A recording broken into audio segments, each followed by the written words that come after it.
Hello guys and welcome back to another video.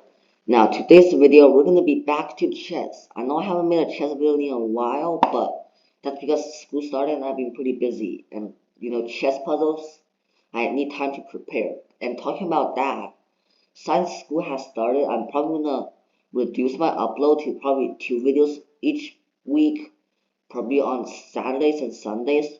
Maybe I'll do 3 if I have time, but probably 2. But anyways, enough of the announcements, let's get into the video.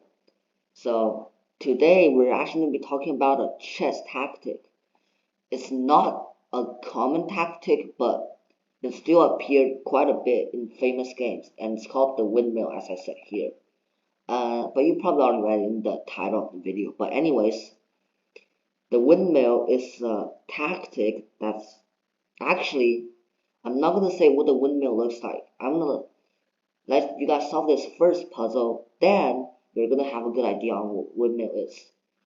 So here is white to move, black is up and knight. How do you get back the material? Now it's not a checkmate puzzles. How do you win material? And if you weren't able to solve this puzzle, it's okay. It's pretty hard. It took me quite a while to actually solve it, so don't feel shame if you don't solve it. Just try your best. I think it's actually pretty advanced level. But anyways, why to move? Pause the video to find the answer.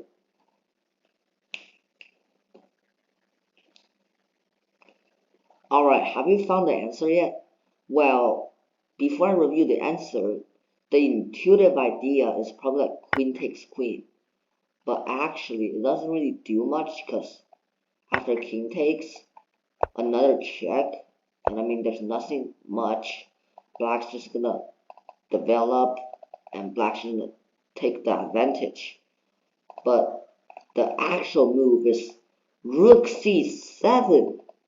Now this move, at first, it might make no sense, like, oh, you just gave him a free rook. Well, if you haven't realized yet, the queen's pinned, which means it can't take the rook.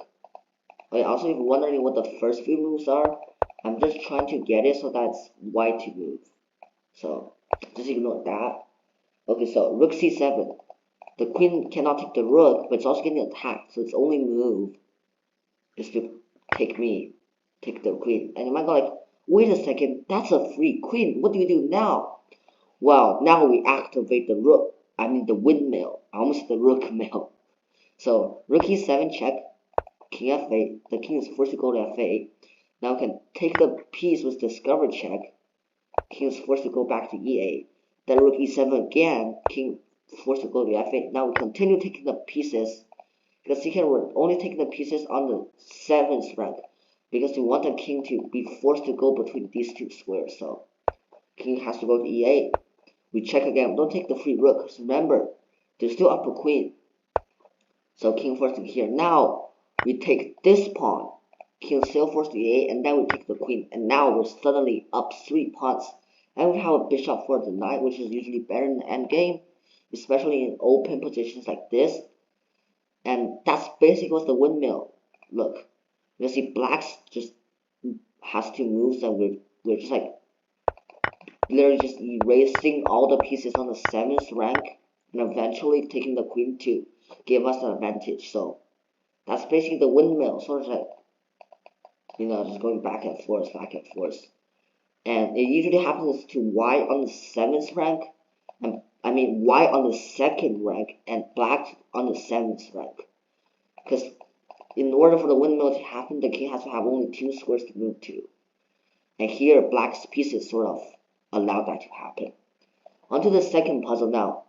You might go like, why 2 puzzles? It's literally the same tactic. I get it. Well, sometimes windmills can be a bit different. Also just good practice, right? So in this position, instead of white to move, black is up a rook. So you really need to win some material here too. Get the victory. Or you can also checkmate, hint, hint. So, let's see if we can figure out the answer.